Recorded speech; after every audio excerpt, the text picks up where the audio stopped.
Your Excellency, External Affairs Minister of India, Your Excellencies, Ministers and senior officials, ambassadors of ASEAN and the Government of India, Your Excellency, Secretary General of ASEAN, distinguished colleagues, ladies and gentlemen. Let me begin by extending the warm regards from His Excellency Martina Talagawa, the Indonesian Foreign Minister, to His Excellency Shri Salman Khurshid, External Affairs Minister of India, and to all distinguished participants of the 6th Delhi Dialogue. Indonesia expresses the highest appreciation to the Government of the Republic of India for the convening of the 6th edition of this unique and significant Delhi Dialogue. With the theme of realizing the ASEAN-India vision for partnership and prosperity, our 6th Delhi Dialogue shall further enrich our common endeavors to build concrete, meaningful, and mutually beneficial cooperation between ASEAN and India. Excellencies, distinguished colleagues, ladies and gentlemen, at its anniversary of 2 decades of cooperation in 2012, ASEAN-India partnership was elevated to a strategic partnership. Our robust, rewarding, and mutually beneficial partnership provides us with various potentials and opportunities for stronger and sustainable cooperation. Nevertheless, we have yet to tap the full potential of ASEAN-India cooperation, in particular to continue our efforts in promoting peace, stability, and prosperity in our region and within the global community of nations. ASEAN is committed to play a greater role in the global and regional community as mandated by the Bali Concord III and to work even closer with our dialogue partners, including India. We reiterate our support to India's Look East policy, which has placed ASEAN as one of the cornerstones of Indian foreign policy.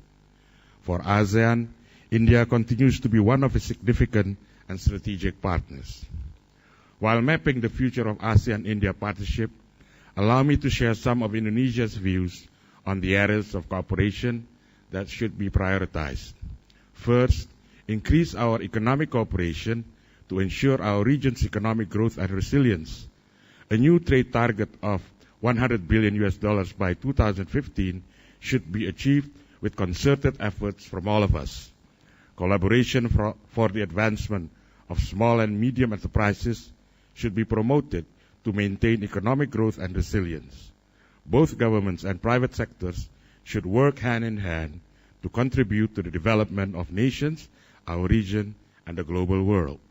Second, promote people-to-people connectivity in supporting our common endeavors to accelerate economic growth and resilience. A wide range of participation of our combined 1.8 billion people should build the sense of ownership towards the ASEAN-India strategic partnership. It would also ensure that the deliverables directly benefit our peoples. People-to-people contacts shall be established by encouraging the exchange of visits of our business people, academicians, and journalists, enhancing student exchange programs, as well as increasing direct flights between India and ASEAN member states. Third, as we are situated between 2 important oceans, the Indian and the Pacific, we are faced with various challenges such as piracy, vessel accidents, oil spill, terrorism, and natural disasters. If left unchecked, they could threaten the livelihood of our peoples and eventually lead to negative impacts on economic growth and development. Hence, closer and effective cooperation on maritime security is absolutely needed to prevent and to manage those imminent challenges and threats.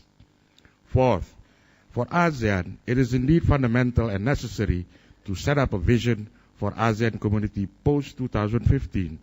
For Indonesia, this post-2015 ASEAN community shall constitute elements such as 1. Consolidating ASEAN community by widening and deepening the 3 ASEAN community pillars, enhancing ASEAN connectivity and strengthening the ASEAN Secretariat. 2. Securing the region's peace, security, and prosperity. 3. Contributing positively to global issues by implementing the Bali Concord III. And 4. Promoting common prosperity by identifying a set of ASEAN development goals which are built upon the Millennium Development Goals and Sustainable Development Goals.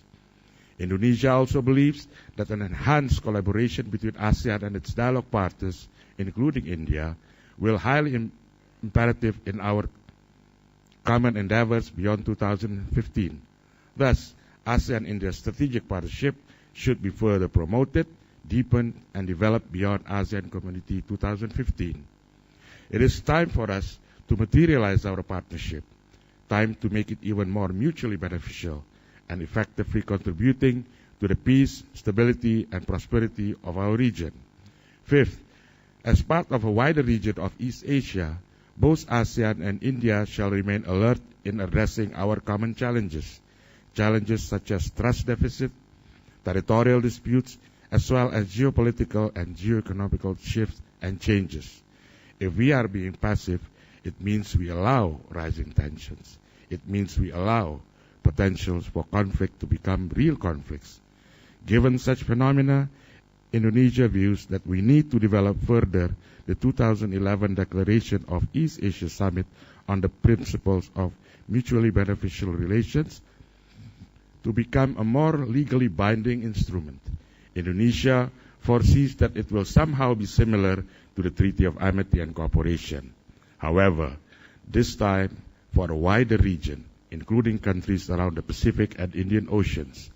This treaty, which we would like to call it as Indo-Pacific Treaty of Friendship and Cooperation, shall promote confidence building, peaceful settlement of disputes, and the principles of non-use of force. Through this important dialogue, we look forward to India's support to this initiative with the aim of achieving common security, common stability, and common prosperity.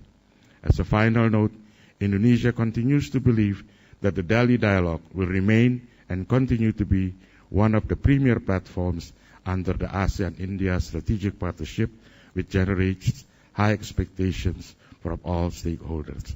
Thank you.